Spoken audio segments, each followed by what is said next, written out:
Good morning. পরীক্ষা প্রস্তুতি YouTube চ্যানেলে তোমাদের সকলকে আর একবার ওয়েলকাম। গতকাল পিআরবি ওয়েবসাইটে তারা নিজেদের অপদার্থতার পরিচয় সেটা তোমরা দেখে নিয়েছো, কিন্তু তবুও এর মাঝে একটা যেটা ভালো খবর বলে মনে হচ্ছে যে হয়তো গ্রিন সিগন্যাল কিছু পাওয়া যাচ্ছে, মানে কিছু একটা সাড়া পাওয়া যাচ্ছে ওয়েবসাইট থেকে। তো হয়তো খুব শীঘ্রই তোমরা কোনো ভালো নিউজ পাবে। আর সেটা তো অবশ্যই করতে তো হবে, আজ না হোক মানে কিছুদিন, 2-3 মাস 4 মাস এরকম দেরি হতে পারে, কিন্তু তো অবশ্যই প্রসেসিং তো এগোবেই। তো দেখো, যারা ডাব্লিউপিএসআই এর জন্য যারা প্রিপারেশন করছো, প্রিলিমিন কম্বাইন যারা কোর্স করতে চাইছো, তোমাদের জন্য বলে রাখি যে মোটামুটি ধরো টেন্টেটিভ ডেট যেটা আমি বলেছি যে জুন জুলাই মাসে একটা এক্সপেক্ট করতে পারো। আর মেন যেটা সেটা হচ্ছে প্রায় নভেম্বর ডিসেম্বর পুজোর পরে এরকম। তাহলে আমাদের কি এরকম একটা টার্গেট নিয়ে কি করতে হবে যে প্রিলিমিন দুটোকে কম্বাইন ভাবে একসঙ্গে প্রিপারেশন করতে হবে। এর আগেও তোমাদেরকে বলেছি যে 10 তারিখ থেকে শুরু করার কথা, কিন্তু একটু ডিলে হচ্ছে, অর্থাৎ 2-3 দিনের মধ্যে মোটামুটি 13-14 তারিখের মধ্যেই শুরু করে দেব। যারা দেখো, একটা জিনিস কি হয় যে 10 তারিখে বলছি মানে সমস্ত স্টুডেন্ট কি হচ্ছে ওই 10 তারিখেই ক্লাসের আগে অ্যাডমিশন নিচ্ছ। তো এই ব্যাপারটা হলে সবাই যদি সেই মনোভাব নাও, তাহলে প্রিপারেশন মানে স্টার্টিংটা কিভাবে হবে নতুন ব্যাচ, মানে ব্যাচ কন্টিনিউ চলছেই, ওল্ড মানে ব্যাচ, পুরোনো ব্যাচ। সেখানে তাদের প্র্যাকটিস করাচ্ছি, যেই নতুন স্টুডেন্ট বেশি হয়ে যাবে তখনই আবার প্রথম থেকে শুরু হয়ে যাবে। তো 7797427474 এই নাম্বারে হোয়াটসঅ্যাপে ইমিডিয়েট কন্ট্যাক্ট করে নিতে পারো। কারণ একবার শুরু করে দিলে তারপরে মাঝখানে সে অ্যাডমিশন নিতে পারো, কিন্তু তখন আবার দায়িত্ব থাকবে না যে ভালোভাবে কিভাবে কি বুঝিয়ে দেওয়া না দেওয়া, আগের ক্লাস ক্লাস দেওয়া, ওই সবগুলো তখন সমস্যা হয়ে যায়। তো যাই হোক, দেখো যে তাহলে প্রিলির জন্য মোটামুটি 3-4 মাস হাতে সময় পাওয়া যাচ্ছে। ঠিক আছে, মেনের জন্য আরো 4-5 মাস সময় পাওয়া যাচ্ছে, সব মিলে 9-10 মাসের একটা টার্গেট রাখতে হবে, এনাফ টাইম। এটা যদি ঠিকঠাক স্ট্র্যাটেজি মেনে যদি এগিয়ে যেতে পারো, ঠিক আছে, তাহলে আহ, একটা ভালো জায়গায় চলে যাবে। তার কারণ প্র্যাকটিস মেক্স পারফেক্ট। দেখো যে কম্পিটিটিভ লাইনে তো ধরে নাও এসআই যদি আমি ধরি যে 5 লাখ ফর্ম ফিল আপ হয়, ঠিক আছে, হয় যদি 1000 যদি ভ্যাকান্সি থাকে, তো এই 5 লাখ ক্যান্ডিডেটের মধ্যে 4 লাখ ভুয়ো ক্যান্ডিডেট, 1 লাখ মোটামুটি মানে 1 লাখ পড়াশোনার মধ্যে টাচে থাকে। এর মধ্যে কি হয় যে 20 থেকে 30 হাজার ক্যান্ডিডেট যারা থাকবে তারা রেগুলার পড়াশোনা করে, এই 20 থেকে 30 হাজার ক্যান্ডিডেটের মধ্যে কাটতে কাটতে ছাড়তে ছাড়তে 1000 জন সিলেকশন পাবে। তো কারা পায়? যারা প্রতিদিন রেগুলারিটি মেনটেন করে পড়াশোনা করছে, অর্থাৎ যতদিন না পর্যন্ত তারা টার্গেট অ্যাচিভ করতে পারছে ততদিন তারা তাদের রুটিনে, তাদের অভ্যাসে প্রতিনিয়ত অনুশীলন করে যায়, তবেই একটা সাকসেস পাওয়া যায়। যে হঠাৎ করে আমি আজকে পরীক্ষার ডেট ঘোষণা হলো, আজ আজ থেকে আমি পড়া শুরু করলাম, সেটা করলে তো হবে না। যে প্রথমে একটা জিনিস দেখে নিতে হবে যে অ্যাজ এ ইউআর, একজন ইউআর ক্যাটাগরি, যেভাবে দিন দিন কম্পিটিশন বাড়ছে তাতে তোমাকে মিনিমাম 70% তো পেতে হবে। তাহলে মিনিমাম 70% পাওয়া মানে 140 স্কোর তোমাকে অ্যাচিভ করতে হবে। আর 140 স্কোর অ্যাচিভ করতে গেলে কি করতে হবে তোমাকে? 140 প্লাসই টার্গেট করো, কারণ দিন দিন আরো কম্পিটিশন বাড়ছে। তো জিকে হচ্ছে 70 মার্কস, আর ম্যাথ রিজনিং এর কথা হচ্ছে 35 করে। ঠিক আছে, এটা গেইন করা এমন কিছু কঠিন কাজ নয়, তাহলে 140 হয়ে যাচ্ছে। এবার এটা যদি আরেকটু তুমি যদি সেফ জন্য থাকতে চাও, 145 বা 150 সেফ জন্য যদি থাকতে চাও, তাহলে প্রত্যেকটা থেকে 3-4 নম্বর করে বাড়িয়ে নিলেই হবে। তাহলে তোমাকে কি করতে হয় যে জিকে 100টা মানে হচ্ছে 35খানা অ্যাটেম্প করতে হচ্ছে। এবার 35টা করলে দু একটা ভুল বেরোবে, সেখানে তুমি 40টা অ্যাটেম্প করো, 2-3টে ভুল হোক। ঠিক আছে, তুমি অ্যাটেম্প যেটা করবে সেটা হচ্ছে 40খানা করো, তার মধ্যে 2-3টে ভুল হতে পারে। ম্যাথ মানে একদম অ্যাকিউরেসি নিয়ে করতে হবে, আর যদি অ্যাকিউরেসি ঠিকঠাক না হয় তাহলে আরো 42-45 এরকম করতে হবে। তাহলে ম্যাথামেটিক্স কি হচ্ছে, তোমাকে 17 থেকে 18টা কি 19টা, 18-20টা করতে হচ্ছে। রিজনিংও তোমাকে 18-20টা করতে হচ্ছে। ঠিক আছে, এই টার্গেটটা নিয়ে তোমাকে নামতে হবে। তাহলে এই টার্গেটটা যদি নিয়ে নামো, তোমাকে জিকে প্রথমে ভাবতে হবে, কারণ জিকে নিয়ে অনেকেরই বেশি টেনশন রয়েছে। তাহলে প্রথমে জিকে পড়ার নিয়ম যেটা সেটা হচ্ছে অধ্যায় ভিত্তিক ভাবে জিকে কে শেষ করা। মানে প্রথম থেকেই কেউ যদি শুধু এমসিকিউ বা এখান থেকে ওখান থেকে যদি এরকম করো, তাহলে দেখবে যে একটা নির্দিষ্ট লিমিটেড তুমি কমন পাচ্ছ। মানে অনেক যেমন বলে যে জিকে পড়া দরকার নেই, রেলওয়ে চ্যালেঞ্জার অমুক তমুক এই বই থেকে সব পাওয়া যায়। ওইরকম ভাবে কি হতে পারে, ওইখান থেকে তুমি 50টার মধ্যে 10, 15টা, 20টা পর্যন্ত করতে পারবে, কিন্তু তারপরে আর করতে পারবে না। অর্থাৎ জিকে বা প্রিলি পড়ার নিয়ম যে জিনিসটা, প্রথমে হচ্ছে চ্যাপ্টার ওয়াইজ অধ্যায় ভিত্তিক পড়ো একটা জিনিস। আর একটা জিনিস হচ্ছে যে তুমি প্র্যাকটিস বা হচ্ছে মক টেস্ট দিতে পারো। এবার প্র্যাকটিস বা মক টেস্ট যখন দিচ্ছ, যে জায়গাগুলো অসুবিধা হচ্ছে, হয়তো দেখা গেল যে প্র্যাকটিস সেট বা মক টেস্ট দিচ্ছ যে সায়েন্সের কোনো একটা চ্যাপ্টার অসুবিধা হচ্ছে, পিরিয়ডিক টেবিল থেকে হতে পারে, বা হয়তো বল ও গতি থেকে হতে পারে, যে জায়গাটার কোশ্চেনটা তোমার কনফিউশন লাগছে সেই জায়গাটা বই খুলে নাও এবং সেখানটাকে ক্লিয়ার করে নাও। ম্যাথামেটিক্সের ক্ষেত্রে বা রিজনিং এর ক্ষেত্রে সেই জিনিস তাই। এই তিনটে প্রসেস, অর্থাৎ একবার অধ্যায় ভিত্তিক পড়া, প্র্যাকটিস সেট বা মক টেস্ট দেওয়া, এবং সেখান থেকে আবার রিভিশন করা। ঠিক আছে, এই তিনটে প্রসেস, মানে একবার তুমি চ্যাপ্টার ওয়াইজ সমস্ত পড়ে নিলে দিয়েই আবার মক টেস্ট দিচ্ছ তা হবে না। এবং চ্যাপ্টার ওয়াইজ সমস্ত কমপ্লিট করে দিলেও যে তুমি করতে পারবে অ্যাকিউরেসি নিয়ে 70%, 80%, 90%, তাও হবে না। তার কারণ যতই আমরা 9, 10 বা 7, 8 যখন আগে পড়তাম, যতই আমরা পড়েছি, সিলেবাস শেষ করেছি, তবুও আমাদেরকে প্রশ্ন বিচিত্রা বই দেখতে হয়েছে, টেক্সট বুক দিতে হয়েছে। ঠিক আছে, এই সমস্ত জায়গা থেকে আমরা টেস্ট পেপার, সেটা টেক্সট বুক বলছি, টেস্ট পেপার দিয়েছি, তবেই একটা ভালো জায়গায় পৌঁছেছি। অর্থাৎ অনুশীলনটা ভীষণ ভীষণ দরকার। তো যারা অন্য কোনো জব টব কিছু করছো না, তোমাদের ক্ষেত্রে রুটিনটা এইভাবে করে নিতে পারো যে সকালবেলা হচ্ছে ম্যাথামেটিক্স, যারা খুব উইক আছে ম্যাথামেটিক্সে তাদের ক্ষেত্রে মোটামুটি তো 2-3 ঘন্টা করে সময় দিতে হবে। যাদের সিলেবাস কমপ্লিট হয়ে গেছে, তো এখন শুধু হয়তো প্র্যাকটিসের মধ্যে থাকতে চাইছো, টাইম অ্যাকিউরেসি বাড়াতে চাইছো, সেই ক্ষেত্রে তাদের মোটামুটি 1-1.5 ঘন্টা করে করলেই হবে। দুপুরবেলার দিকে রিজনিং করো, এটাও সেই 2-3 ঘন্টা মতো করতে পারো। আর সন্ধ্যের দিকে হচ্ছে রাত্রিবেলা সাধারণত জিকে করবে, মোটামুটি জিকেটা তোমাকে কি করতে হবে, 3 থেকে 4 ঘন্টা পড়তে হবে। অর্থাৎ একজন যারা নতুন ক্যান্ডিডেট, তোমাদের মোটামুটি দিনে 7 থেকে 8 ঘন্টা করে পড়া উচিত, বা 6 থেকে 7 ঘন্টা পড়তে হবে। এবার এই পড়াটা কি হচ্ছে যে, মানে কার কেমন ক্যাপাবিলিটি আছে তার উপরে নির্ভর করছে। কিছু জনের থাকে যে কম পড়ে সব বুঝে যায় তাড়াতাড়ি, কিছু জনের থাকে যে আগে ফাঁকি মেরে এসেছে, তো তাদের যেমন অনেকটা বেশি পড়তে হবে, বা অত সহজে ক্যাচ করতে পারে না, তাদের সেই ক্ষেত্রে 2-3 ঘন্টা বেশি এক্সট্রা লাগতে পারে। কিন্তু যারা হয়তো 3-4 বছর থেকে প্রিপারেশন নিচ্ছ, প্রিপারেশন হয়েই আছে, এর আগে অল্প নাম্বারের জন্য ছিটকে গেছিলে, তোমাদের ডেইলি একটা রুটিন মেনটেন করে 2 থেকে 3 ঘন্টা করে পড়লেই না। 2 থেকে 3 ঘন্টা যদি টাইম দিতে পারো, যে হয়তো দাদা আমি বিভিন্ন কাজ করছি, এই জব করছি, সময় পাচ্ছি না, তো 2 থেকে 3 ঘন্টা অর্থাৎ টাচে থাকো, তাহলেই হবে। এবার যারা জব করছো তাদের ক্ষেত্রে এই দুপুরের যেটা বললাম সেটা হয়তো তোমাকে ম্যানেজ করতে হবে, সকালেই হতে পারে, বা হচ্ছে রাত্রে জিকের সঙ্গেই কোনো একটা বিষয় পড়ে নিতে হবে। তবে জিকেটা রাত্রেবেলা সন্ধ্যাবেলা পড়াই বেশি, কারণ জিকেটা মনে রাখার বেশি ব্যাপার থাকবে, সেটা নির্জনে পড়াই উচিত। ম্যাথ বা রিজনিং দিনে করতে পারো। এবার আমি জিকে সিলেবাসের ব্যাপারটা আসছি, তার আগে বলে দিই যে মেন যেটা থাকবে, মানে মেন নিয়ে যারা টেনশন করছো, মেনলি মেন বলতে বেঙ্গলি আর ইংলিশ নিয়ে যারা টেনশন করছো, তাদের ক্ষেত্রে বলে দিই কিরকম ভাবে করতে হবে। যাদের ইংলিশের বেসিক খুবই দুর্বল আছে, বেসিক অর্থাৎ একটা সেন্টেন্স স্ট্রাকচারে করতে পারো না, পেটে পরমাণু বোমা মারলেও একটা শব্দ বের হবে না, তাদের ক্ষেত্রে তো ডাইরেক্ট রিপোর্ট রাইটিং বা প্রেসি রাইটিং নিয়ে ঢুকে গেলে হবে না। তাদের ক্ষেত্রে আগে বেসিক জিনিস, অর্থাৎ টেন্স, তারপর হচ্ছে পার্টস অফ স্পিচ, তারপর যে sentence structure, simple, complex, compound, কিভাবে সেন্টেন্স গঠন করবে, parts of speech, voice change, narration change. যেমন ভয়েস চেঞ্জ, নারেশন চেঞ্জ, এই সমস্ত জিনিসগুলো একটা গ্রামার পার্টেও তোমাকে হেল্প করবে, সরাসরি গ্রামার যে 20 নম্বর থাকছে সেখানেও আসবে। প্লাস হচ্ছে এইগুলো শিখলে পরে তবে তুমি কর্তৃবাচ্য কর্মবাচ্য, মানে অ্যাক্টিভ নাকি প্যাসিভ, সেই সেন্টেন্সটাকে ধরতে পারবে। ঠিক আছে, তবেই তুমি ইংলিশটা শিখতে পারবে। এবং সেটা যাদের দুর্বলতা আছে, তোমাদের জন্য কিন্তু অবশ্যই একটা গাইড দরকার। গাইড না থাকলে তুমি কোথা থেকে কোন বই থেকে কেমন করে কি পড়বে সেটা কোনোদিনই বুঝতে পারবে না। সেটা পরীক্ষা প্রস্তুতির হাত ধরে করতে পারো, অবশ্যই চোখ বন্ধ করে ভরসা করতে পারো। এইটুকু যে যাদের খুবই দুর্বলতা আছে, তোমাকে 2-3 মাসের মধ্যে এইটুকু কনফিডেন্স আমি এনে দেবো, যে বেসিক ইংলিশ, অর্থাৎ হ্যাঁ ভাববে যে না এবার আমি কিছু অন্তত লিখতে পারবো, ঠিক আছে, কিছু অন্তত নিজের সেন্টেন্স বানাতে পারবো, এই আত্মবিশ্বাসটুকু এনে দেওয়ার দায়িত্ব হচ্ছে পরীক্ষা প্রস্তুতির।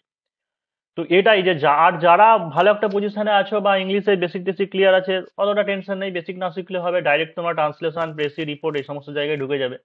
এবার ইংলিশ বা বেঙ্গলি এটা শেখানোর নিয়ম হচ্ছে এটাও এমন নয় যে গ্রামার পার্ট সব রুল শিখলে তবেই তুমি ট্রান্সলেশন করতে পারবে, তা নয়। বেশ কিছু জিনিস মুখস্থ করা, অর্থাৎ আমাদের সেকেন্ড ল্যাঙ্গুয়েজ বা ল্যাঙ্গুয়েজ পেপার যেটা হয়, সেটা হচ্ছে আগে পড়া তারপরে হচ্ছে লেখা। ঠিক আছে, পড়া লেখা অর্থাৎ আগে তোমাকে রাইটিং পড়তে হবে, বিভিন্ন লেখা পড়তে হবে, তারপরে নিজেকে লেখার চেষ্টা করতে হবে। অর্থাৎ দুটো ভাবেই করতে হবে। ধরো কোনো জায়গায় কোনো একটা বইয়ে রিপোর্ট রাইটিং বা প্রেসি রাইটিং কিভাবে করা আছে সেটা তুমি পড়ছো, সেটা পড়তে পড়তে একটা আইডিয়া চলে আসবে, সেন্টেন্স বলো বা নতুন নতুন ওয়ার্ড শিখবে। আবার অন্যদিকে হচ্ছে তুমি সেন্টেন্স স্ট্রাকচার কিভাবে হচ্ছে সেটা শিখবে। তবে তুমি একটা জিনিস দেখবে, গ্রামাটিক্যালি শিখে সেন্টেন্স স্ট্রাকচারের তুলনায় তুমি প্রতিদিন একটা করে আর্টিকেল, ইংলিশ লেখা, গল্প পড়ছো, সেখানে যে সেন্টেন্স গুলোকে সাজানো আছে, কিভাবে লেখা আছে, ওটা পড়তে পড়তে দেখবে একটা আইডিয়া চলে আসবে তোমার মনের মধ্যে। তুমি গ্রামারে যেটা জিরান্ড পার্টিসিপল বা এই জিনিস শিখবে, তুমি হয়তো ওটা পড়তে পড়তে জানো না যে এটা জিরান্ড নাকি পার্টিসিপল নাকি কি, তবুও দেখবে অটোমেটিক যখন তুমি অনেক পড়বে, প্রচুর পড়া লেখা, অটোমেটিক তোমার মধ্যে একটা আইডিয়া মাথায় খেলে যাবে যে এই সেন্টেন্স স্ট্রাকচারটা আমি এইভাবেই করবো।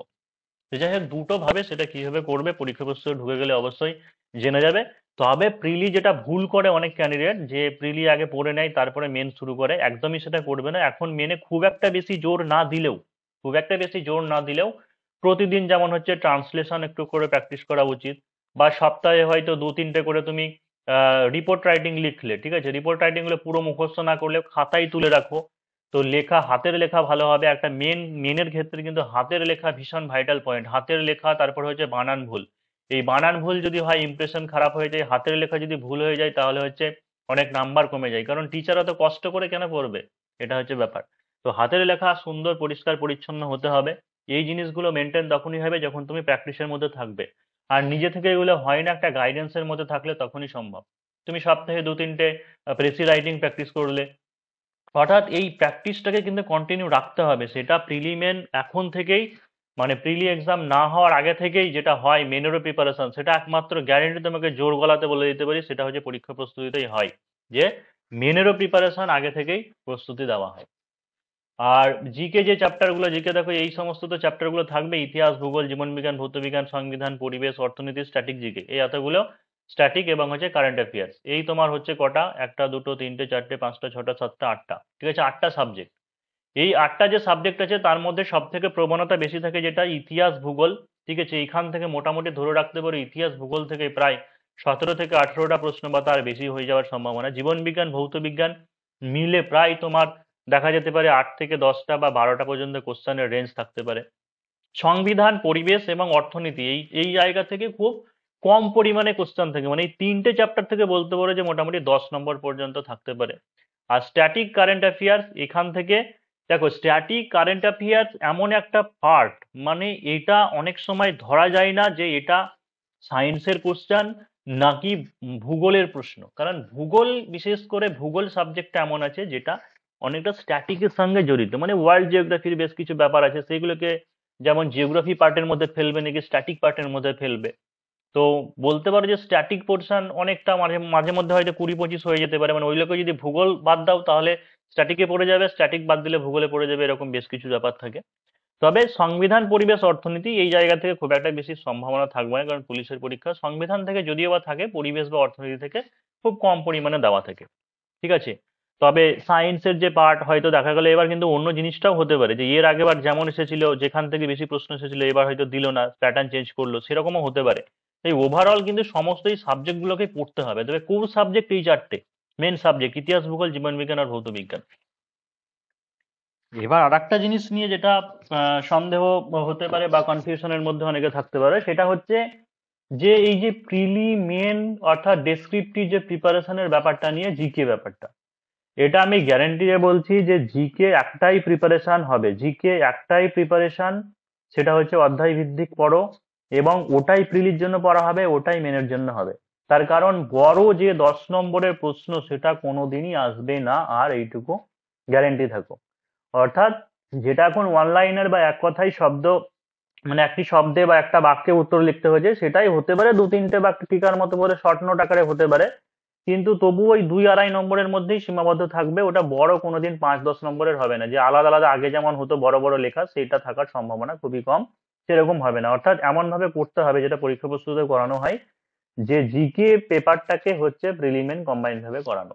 এবং ম্যাথামেটিক্সটাও তাই, যে ম্যাথামেটিক্সের যে চ্যাপ্টার গুলো আছে, দেখো যে নাম্বার সিস্টেম, লসাগু গসাগু, সরলীকরণ, সূচক, বীজগণিত, সাধারণ সূত্র, শতকরা, লাভ ক্ষতি, মিশ্রণ, অংশীদারি কারবার, অনুপাত, গড়, বয়সের হিসাব, সময় দূরত্ব, সময় কার্য, নৌকা স্রোত, নল, ট্রেন, তারপরে হচ্ছে সরল সুদ, চক্রবৃদ্ধি সুদ, আয়তক্ষেত্র, বর্গক্ষেত্র, বৃত্তগোলক, শঙ্কু, এই যে কতগুলো চ্যাপ্টার আছে তার মধ্যে 3 থেকে যদি বলো 3 থেকে 9 পর্যন্ত এই কটা চ্যাপ্টার প্রিলি প্লাস মেন হচ্ছে কম্বাইন। আর শুধুমাত্র মেনের জন্য হচ্ছে শতকরা, লাভ ক্ষতি, মিশ্রণ, অংশীদারি কারবার, অনুপাত, গড়, বয়সের হিসাব, এই কটা চ্যাপ্টার অর্থাৎ 3 থেকে 9 পর্যন্ত, মানে প্রথম 1-2 নম্বর বাদ, ঠিক আছে। আর বাদ বাকি এই 9টা যে চ্যাপ্টার আছে প্রিলিমেন বোথ আসবে, আর 3 থেকে 9 নম্বর চ্যাপ্টার মেনে আসতে পারে। এবার পরিমিতি থেকে কি আসতে পারে, পরিমিতি থেকে যদি দেখো এর আগে হচ্ছে তোমার আয়তক্ষেত্র বা বর্গক্ষেত্র থেকে, তারপর হচ্ছে গোলক থেকে ম্যাথ ছিল মেন্সে, একবার ছিল গোলকের বলে দিয়ে যে কটি গোলক তৈরি হবে, এরকম ছিল। আয়তক্ষেত্র বর্গক্ষেত্র থেকে, কেপিএসআই বর্গক্ষেত্র থেকে ছিল যে একটা বর্গক্ষেত্রে দৈর্ঘ্য এত বাড়ানো হলো, তাহলে হচ্ছে কত ক্ষেত্রফল বৃদ্ধি পাবে, বা এরকম একটা কিছু ছিল। তো এই সমস্ত চ্যাপ্টার গুলো ভালোভাবে করতে হবে। তার মধ্যে শতকরা লাভ ক্ষতি, মিশ্রণ, অংশীদারি কারবার আর সরল সুদ, চক্রবৃদ্ধি সুদ, এখান থেকে সব থেকে মানে বেশি গুরুত্বপূর্ণ প্রশ্ন আসার মেনের জন্য। এবং যেটা করানো হয় পরীক্ষা প্রস্তুতে, সেটা সমস্ত ম্যাথ সবকিছু ডেসক্রিপটিভ বইয়েতেই করানো হয়, এবং ডেসক্রিপটিভ করানোর পরে শর্ট বলা হয়, বা স্পেশাল কিছু ক্লাস থাকে যেখানে শুধুমাত্র প্রিলি শর্টে করানো হয়। এবার যারা বলছো যে মেনের শুধু দরকার, তাদের উদ্দেশ্যে আমি বলছি যে আলাদা আলাদা সমস্ত ব্যাচ করা সম্ভব নয়, তাই মেন ওরিয়েন্টেড, অর্থাৎ মেনকে টার্গেট করেই, মানে মেনকেই বেশি ফোকাস, কিন্তু তারই মধ্যেও যাদের প্রিলিরও দরকার, প্রিলি যাতে চাইছে, সেইগুলো তাকে আরো এক্সট্রা, মানে যে রুটিন থাকে তার বাইরে এক্সট্রা ক্লাস দেওয়া হয়।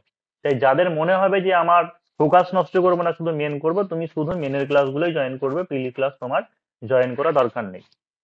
কিন্তু এটা আমাকে করাতে হবে, তার কারণ অনেক ক্যান্ডিডেট চাই, বা যতক্ষণ না পর্যন্ত মেন পরীক্ষাটা হচ্ছে আমি আমি প্রিলিটা একটু টানবো, এটা হচ্ছে কথা।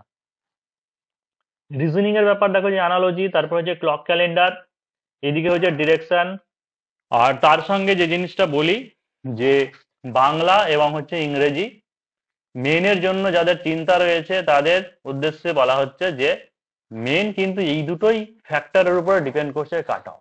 তার কারণ বাংলায় কোনো ক্যান্ডিডেট 44-45 পায়, তো কোনো ক্যান্ডিডেট কি হয় যে 20-25 পায়, তাহলে যে 20 নম্বরের ডিফারেন্স হয়ে যাচ্ছে, এটা কিন্তু মেকআপ করা খুব মুশকিল।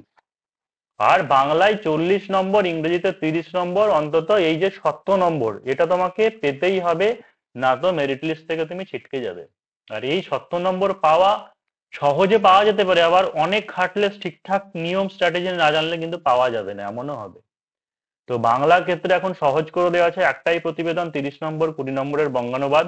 কিন্তু অতটা সহজ ভাবে নিলেও হবে না, কারণ বঙ্গানুবাদ একটা বাংলা বাক্য লিখতে গেলে যে পাংচুয়েশন মার্কস দরকার, কিভাবে কি লিখতে হবে, সেই জিনিসগুলো জানা দরকার, যে অত সহজে 20 নম্বর তোমাকে দেবে না, বা রিপোর্ট রাইটিং এ 30 নম্বরে অত সহজে তোমাকে 25-26 নম্বর দেবে না। সেটা সঠিক গুণগত মান, তারপরে পদ্ধতি, ফরম্যাট মেনে তাও লিখতে হবে, তবেই পাওয়া যাবে। ইংরেজি নিয়ে যাদের টেনশন আছে, অতটা টেনশন নেই, যে ইংরেজি কিছু জানি না বলে যে নাম্বার পাবে না তা নয়, সেই স্ট্র্যাটেজিটা তোমাকে বুঝে নিতে হবে। যেমন গ্রামার পার্টে 20 নম্বর খুব মানে ভালো করে শিখে নিলে গ্রামারটা পাওয়া যাবে।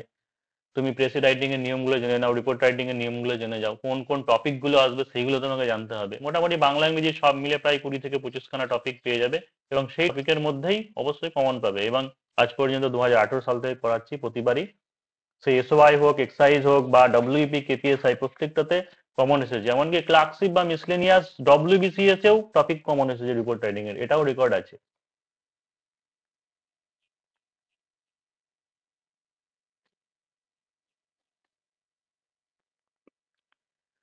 যাই হোক, যারা নতুন ব্যাচে, ডব্লিউপিএসআই নতুন ব্যাচে, এবং সেই সঙ্গে কেপিএসআই মেন স্পেশাল যেটা, সেটাও চলছে, যারা জয়েন করতে চাইছে 7797427427 এই নম্বরে হোয়াটসঅ্যাপে কন্ট্যাক্ট করে নাও।